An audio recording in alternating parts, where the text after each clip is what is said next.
estadísticos que revelan que se está extrayendo dinero de nuestro país. Pero vámonos esta mañana, permítame saludar y darle la bienvenida al doctor Jesús Gerardo López Longoria, vocero de la Secretaría de Salud, con la actualización, lamentablemente, un nuevo deceso, doctor, que se acumula en la estadística, 5 casos más, y que bueno, de nueva cuenta, Zacatecas, Guadalupe, Fresnillo se ponen prácticamente con un 60-62% con el grueso de contagios. Buenos días, doctor.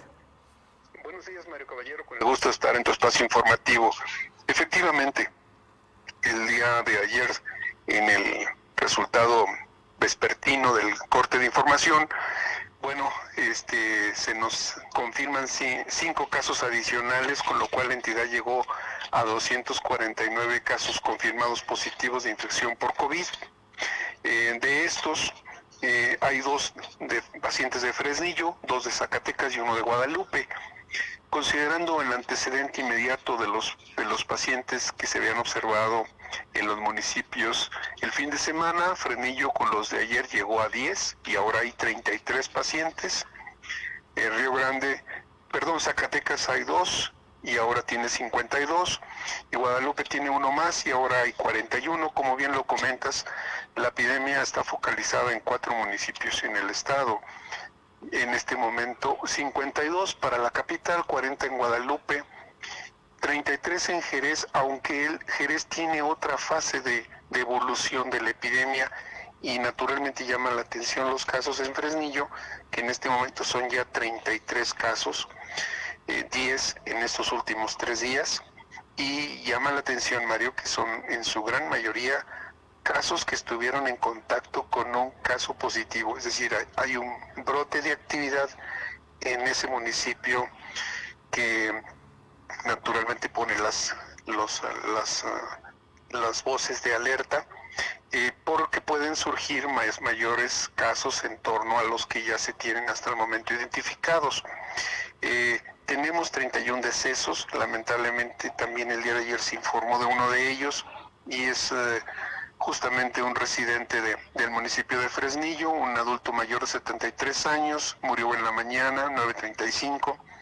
Él tenía comorbilidad, diabetes, hipertensión y un hábito tabáquico muy importante. Y bueno, Mario, comentarte que en el grupo de pacientes recuperados hay movimiento también, se agregan 20 nuevos, lo cual pues genera tranquilidad en la paciente, en la familia, y estimula al personal de salud para seguir trabajando en esta epidemia que ahora tenemos. Destacaría que hay adultos mayores que se han recuperado, está uno de 81 años, uno de 78, 2 mayores de 60, y también tenemos un paciente menor de 1 año que el 30 de abril se encontró positivo, es de Zacatecas, ya se recuperó, y un adolescente de Tepechitlán de 15 años que se ha ido recuperando. En total tendríamos una numeralia de 9 pacientes entre niños y adolescentes que se han recuperado de manera favorable. De los pacientes recuperados de ayer son 10 hombres y 10 mujeres. También Zacatecas tiene ya 5, Guadalupe 5, Tepechitlán son 4, y con un paciente estaría Pánfilo Natera, Fresnillo, Jerez, Tepetongo, Loreto y Enrique Estrada. Las instituciones que hasta el momento le están dando seguimiento son la Secretaría de Salud, 11 de estos pacientes, el IMSS 4, el ISSSTE 4 y el Hospital Privado 1. Con esto, Mario, estaríamos iniciando las actividades hoy 26 de mayo aquí en Zacatecas. Indudablemente que un dato importante, doctor, tiene que ver con los pacientes activos. Son los que finalmente traen en circulación el virus. Son 126 y ha ido en incremento, a pesar de lo que ayer el doctor López-Gatell hablaba de que se aplanó la curva. Y pues, la verdad, yo le pregunto al experto que es usted, porque yo no lograría entender cómo se aplanó la curva cuando ayer solamente en nuestro país hubo una cifra dada a conocer de contagios de 2.485 y 239 fallecimientos más. Claro que sí, Mario. Es un poquito complejo entender la dinámica del comportamiento de la epidemia. Consideraba él que si no se hubiese hecho ninguna intervención, entonces en prácticamente 3 semanas se hubiera resuelto todo. esperaríamos que llegara, se diseminara. Explicaba ayer que se saturarían los sistemas, el sistema sanitario del país. Tendríamos seguramente escenas muy parecidas a las que vimos en algunos países de Europa. Una gran cantidad de pacientes en hospital, las terapias rebasadas y aunado a ello un número muy importante de pacientes que hubiesen fallecido a causa de esto. La curva que se adoptó aquí, y lo explicaba, es diferir en el tiempo a través de la estrategia de la Jornada Nacional de Sana Distancia, diferir en el tiempo la presentación de esta curva para restarle el impacto de elevarse abruptamente y distribuirla a través de los meses. Y a este fenómeno era lo que él denominaba que era el aplanar la curva. No obstante, tiene un costo en muchos sentidos. En salud se ganan pacientes, hay menos cantidad de ellos que ocupan terapia o hospitalización, pero en paralelo a esta curva chata, hay otras curvas que se van presentando y que están relacionadas con el impacto de las restricciones en salud y que ahora lo vemos sobre todo en la parte económica. Definitivamente tiene un costo y son las defunciones. Las explicaciones son múltiples. El virus es nuevo, no tenemos inmunidad para ello.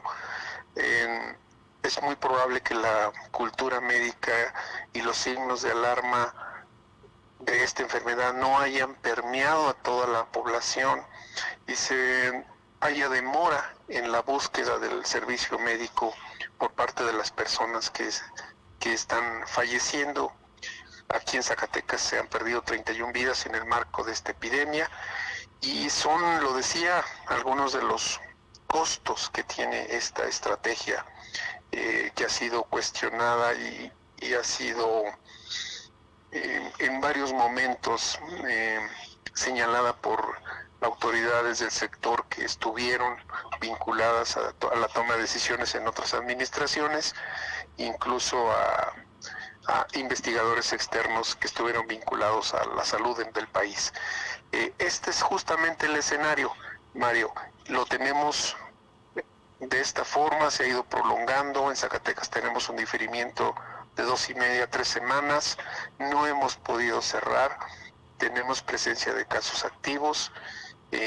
Tan solo destacaría que del fin de semana a la fecha pues tenemos prácticamente son 20 casos en 3 días, lo cual denota que la epidemia está activa y que en este escenario la fecha prevista de apertura para el día 1 de junio será objeto de evaluación para ver si estamos en las condiciones de abrir, aún a pesar de la presión que existe ya de otros sectores ante la situación precaria en el tema económico que viven muchos de los zacatecanos y una gran parte del país.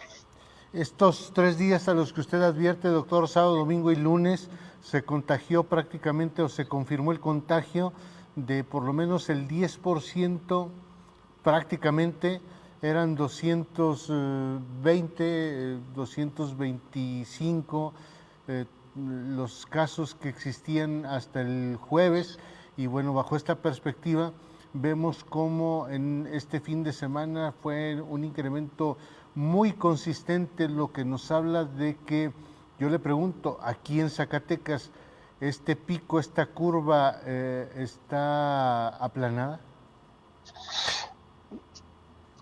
Estamos en esa línea de trabajo, estamos en esa estrategia, pero ha costado trabajo mantenerla plana porque estamos dentro de esa fase de ascenso que tiene nuestra curva epidémica. Aún no hemos llegado a la cúspide de la misma, entonces todavía no podemos hablar de un aplanamiento en el sentido de que los casos se mantengan con una constante y hacia la baja. Nosotros estamos subiendo, aún no hemos llegado a la cúspide y por eso vemos justo el comportamiento que esto tiene. La fase de aplanamiento, donde ya hay un número menor de casos aquí en Zacatecas, todavía no la tenemos. Y bueno, la prueba son los casos que acaban de surgir, los 20 casos en los últimos 3 días. Y si bien teníamos el antecedente inmediato, los 223, el día 21 de mayo, ahorita ya tenemos 249 casos confirmados, lo cual nos da esa certidumbre de lo que te estoy comentando y pone, por decirlo así, en riesgo ese eventual regreso que se había fijado para el mes de 1 de junio. Si tuviéramos que ponerle un porcentaje, ¿qué posibilidades hay de regresar en la burocracia, el sector privado, en algunos comercios que no son esenciales? Bajo esta perspectiva, bajo esta lógica, ¿qué porcentaje le pondría usted? ¿Un 40-50% de posibilidades reales de regresar el próximo lunes? Quizá lo dejaremos en un 40%, a reserva de ver el comportamiento final. El gobernador en algunas intervenciones hablaba de un regreso muy gradual, muy planificado en algunas regiones del propio estado. Finalmente estos días y el esquema de semaforización nos daría la pauta. El día de hoy hay la reunión en la CONAGO en la que asisten de manera virtual los 32 gobernadores y las autoridades federales de salud. Seguramente habrá un lineamiento general en el que se darán algunas recomendaciones y pudiéramos tener un poco de claridad en ese contexto una vez que concluya esta reunión de trabajo. Incluso hay una rueda de prensa del gobernador donde se pudiera ir adelantando ya algún detalle al respecto, que estaremos, por supuesto, muy pendientes, como siempre. Doctor Jesús Gerardo López Longoria, de la Secretaría de Salud, muchas gracias por estos minutos con nuestra audiencia. Buen día, Mario Caballero. Al contrario, que esté muy bien. Muchas gracias al doctor Jesús Gerardo López Longoria, que ahí tiene usted como vocero de la Secretaría de Salud. Nos clarifica con oportunidad y perfección. Hasta este momento, de acuerdo con la Secretaría de Salud, hay un 40% de probabilidades, tendiente en un porcentaje similar a bajar o a subir, de que se regrese de manera gradual a partir del próximo lunes en las distintas actividades no esenciales del estado de Zacatecas y particularmente en solamente algunas regiones del estado, lo que nos daría como pauta esta reunión que haya el día de hoy con justamente la CONAGO y todo lo que puede representar esta posibilidad de regresar. Por lo pronto, a las escuelas no hay regreso, a las escuelas